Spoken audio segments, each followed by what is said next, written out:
Selamat datang saudara-saudari. Hari ini kita mau belajar mengenai Roh Kudus. Ya, pada minggu ini kita akan belajar mengenai Roh Kudus. Macam mana kerja Roh Kudus dalam hidup kita. Ya. Selepas Yesus bangkit dari kematian, dia dijumpai, dia memberi pengikut-pengikutnya menjumpainya untuk 40 hari.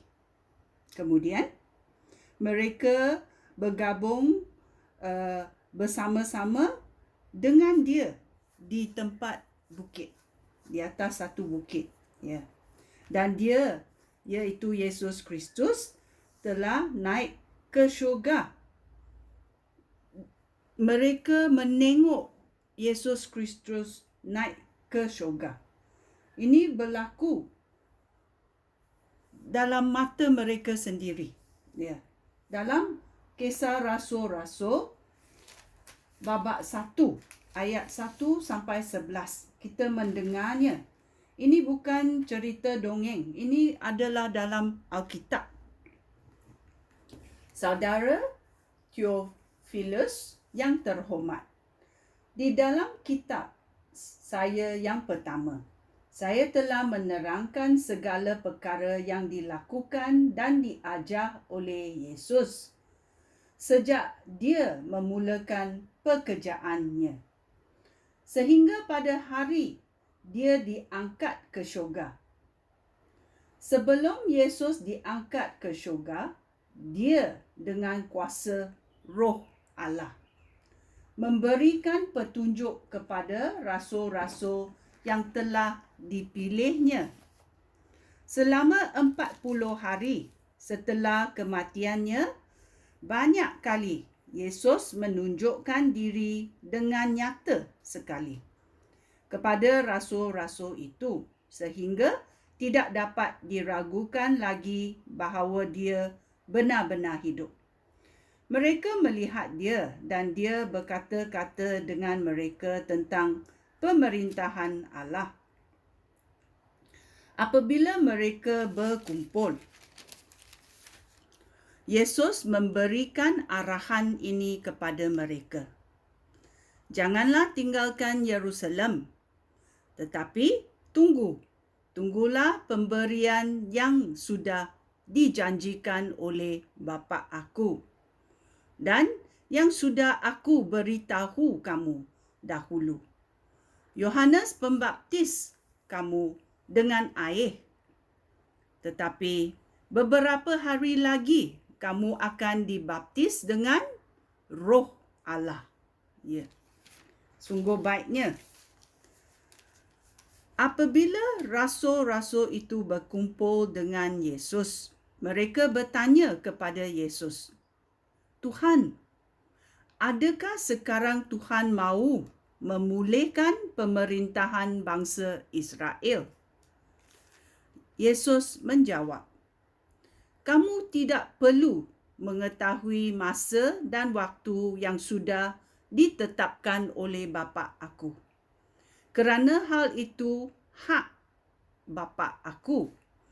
Tetapi kamu akan menerima kuasa apabila Roh Allah datang kepada kamu.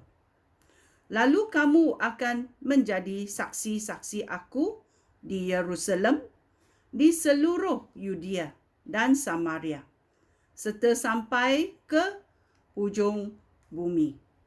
Setelah Yesus berkata demikian, dia diangkat ke syurga, sementara mereka memandang Yesus. Lalu awan menutupi dia daripada pandangan mereka. Mereka masih memandang ke langit sementara Yesus diangkat. Apabila dengan tiba-tiba, 2 orang berpakaian putih berdiri di sisi mereka. "Hai orang Galilea," kata kedua-dua orang itu, "mengapa kamu berdiri mengenadah ke langit? Yesus yang kamu lihat diangkat ke syurga akan kembali akan kembali lagi dengan cara yang sama seperti yang kamu lihat tadi. Ya. Yesus akan datang kembali pada hari kali kedua. Kali pertama dia datang untuk menyelamatkan manusia. Kali kedua dia datang untuk menghakimi manusia. Dalam Yohanes babak 14 kita juga dengar babak 14 ayat 16 sampai ke 18. Ia berkata, Aku akan memohon kepada Bapa dan Bapa akan memberi kamu penolong lain yang akan bersama-sama kamu selama-lamanya. Dia adalah Roh Allah yang menunjukkan apa yang benar tentang Allah. Dunia tidak dapat menerima dia kerana dunia tidak dapat melihat dia ataupun mengenal dia.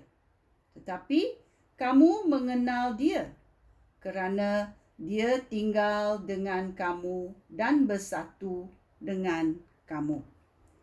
Aku tidak akan meninggalkan kamu sendirian seperti yatim piatu. Aku akan kembali kepada kamu.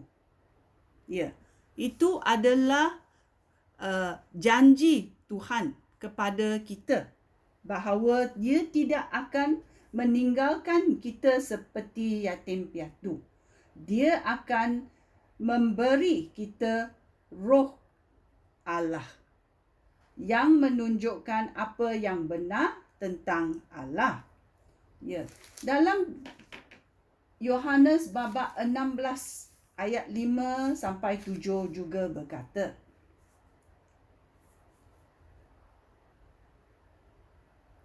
mari kita mendengarnya. Tetapi sekarang aku akan pergi kepada Dia yang mengutus aku. Tetapi tidak seorang pun daripada kamu bertanya, ke mana guru mahu pergi? Sekarang kamu sedih kerana aku sudah memberitahu kamu hal ini. Tetapi apa yang aku katakan kepada kamu benar untuk kebaikan kamu. Lebih baik aku pergi.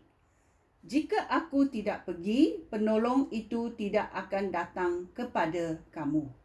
Tetapi jika aku pergi, aku akan mengutus dia kepada kamu. Yesus akan mengutus Roh Allah untuk bersama-sama kita selama-lamanya dalam riwayat hidup kita. Sungguh baiknya Roh Kudus. Kerana adanya Roh Kudus, kita tidak akan bersendirian dan dia akan menunjukkan hal-hal yang benar.